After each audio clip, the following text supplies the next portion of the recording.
কুমিল্লায় ট্রাফিকিং ব্যবস্থার সুষ্ঠু ও সুশৃঙ্খল কার্যক্রম নিশ্চিত করতে নগরীর গুরুত্বপূর্ণ সড়কের মোড়ে ৭টি ট্রাফিক পুলিশ বক্সের উদ্বোধন করা হয়েছে। শনিবার দুপুরে নগরীর কান্দিরপাড় মোড়ে ট্রাফিক পুলিশ বক্সের উদ্বোধন করেন Comilla city mayor doctor Tahsin Bahar সূচনা। এ সময় কুমিল্লা পুলিশ সুপার আব্দুল মান্নান, অতিরিক্ত পুলিশ সুপার মংনে থোয়াই মার্মা এবং মোহাম্মদ নাজমুল হাসান সহ অনেকে উপস্থিত ছিলেন।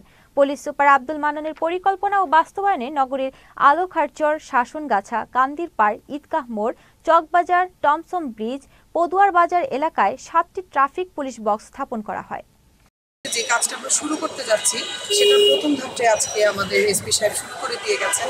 কারণ আমরা যখন ছোট ছিলাম তখন আমরা দেখেছি যে এই চত্বর সবগুলোর মাঝখানেই ছিল ট্রাফিক পুলিশ বক্স। আমার এখন মনে আছে যে স্কুলে যাওয়ার পথে আমরা দেখতাম সেখানে ট্রাফিক পুলিশ দাঁড়াতে কন্ট্রোল করতো।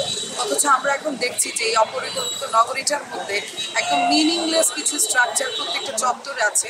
আর আমরা যতই ট্রাফিকদেরকে দোষ দিচ্ছি যে তারা ঠিকভাবে যানজট কন্ট্রোল করতে পারছে না, কিন্তু আমরা দেখছি যে তাদের কোনো সুব্যবস্থা নেই। তারা হয়তো একটা ফলের দোকানের পাশ থেকে সে বের হয়ে ট্রাফিক কন্ট্রোল করতে হচ্ছে, তারা হয়তো অন্য একটা রাস্তার পাশে থেকে গরমে ঘেমে বৃষ্টিতে ভিজে ট্রাফিক কন্ট্রোল করছে।